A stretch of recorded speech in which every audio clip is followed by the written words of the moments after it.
one of the biggest themes of your career, has been centered around injury and rehabilitation, even now with your recent shoulder injury.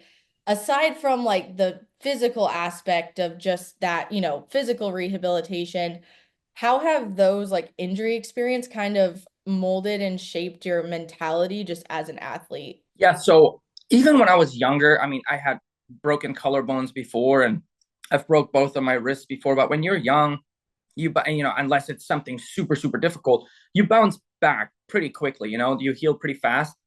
And I would say even for adults, when you're healthy, you heal pretty fast. But then, of course, in 2017 actually was my first really big injury when I destroyed my left arm, and it took all of me. I basically hired a. First off, we didn't know if I was going to be able to keep my arm, and then do normal stuff. Never mind racing or riding again. So I hired a full-time therapist for almost 2 years, and we cycled through a couple different ones, but it was about getting as much movement as I can because elbows also are pretty difficult to get full range of motion back. And even when my therapist wasn't around, I was constantly moving my tissue to keep it mobile. I have a lot of scars on my arm, so I was constantly doing using Graston tools to just keep my scars mobile and minimize the scar tissue, because that what can create pain and tightness and stiffness. So I really did therapy almost 24/7, 365 at one point. And yeah, it's I was laying in the grass at one point listening to a podcast, and that's when things, it was very early, and I laid there, and it's almost like a switch flipped in me, and I went full speed. I said, "This is not how this can end." So I really set my mind to it. I was very vocal about coming back better than ever, and I think I needed that to hold me accountable. And um, you know, at that point, I didn't think about showing other people what you can do when you're being dealt some hot coals. You know what I mean?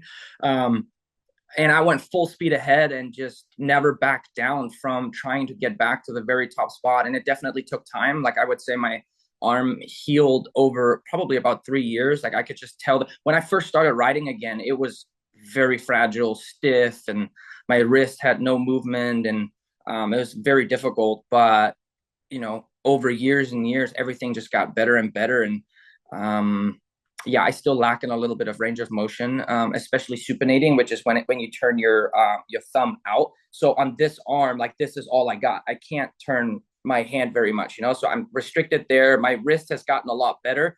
Down is not the problem. Up is a little bit stiff, and my elbow doesn't extend all the way. But those are all things that are very manageable. And ultimately, I race with wrist braces because they give me a lot of stability, and I just cannot afford any more damage to my hands and wrists and arms.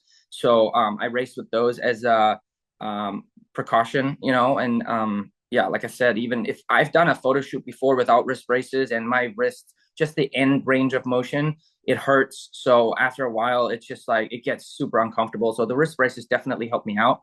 And then, sure enough, after 2017, a year later, I got together with Cooper Webb and destroyed my right hand, which was very severe as well. It was career ending, possibly. I just shattered all my metacarpals in my hand, and tore all my ligaments off, and I have a bone missing right here because the hook of the hamate doesn't heal.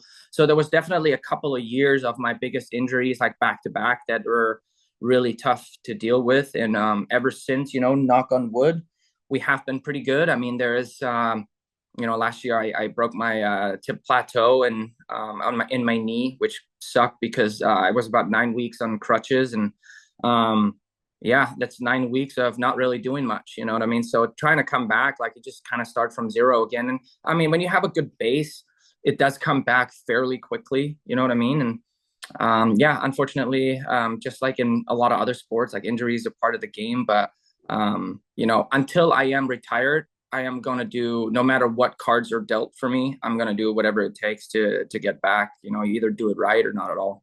Adversity is really expected for pretty much any athlete at some point in their career. Kind of just breaking down like that word by itself, like what does adversity, mean to you really after those injury experiences, and what has been your personal key to overcoming it so far? Yeah, I mean, it has a lot to do with your mind, obviously. A lot of the times when things get difficult and maybe not ideal, that's when I personally get extra motivated and look at it as a challenge, you know. And then um, you can't expect within a day to just come back and you're just like how you were, right? You got to take it day by day. If you kind of draw a baseline of how you feel right now and what's going on, and then it's not fun sitting on the couch every day and not doing anything. So you might as well get out and about it and do what can help you. You know what I mean? So then if you just like day by day, if you practice your patience a little bit and day by day, like it basically, if you leave nothing on the table and no stone unturned, that's a good thing, whether it's for you physically, but especially mentally, when you stick to your guns and you do things that you maybe don't want to do all the time, you know, it helps you so much mentally to be more confident. And when you have confidence and you gain confidence, it it helps everything. Like I tell myself that I'm getting better on a daily basis, and I feel like your brain kind of steers you the direction. And yeah, I go full bore. And like I said, easy stuff is no fun. So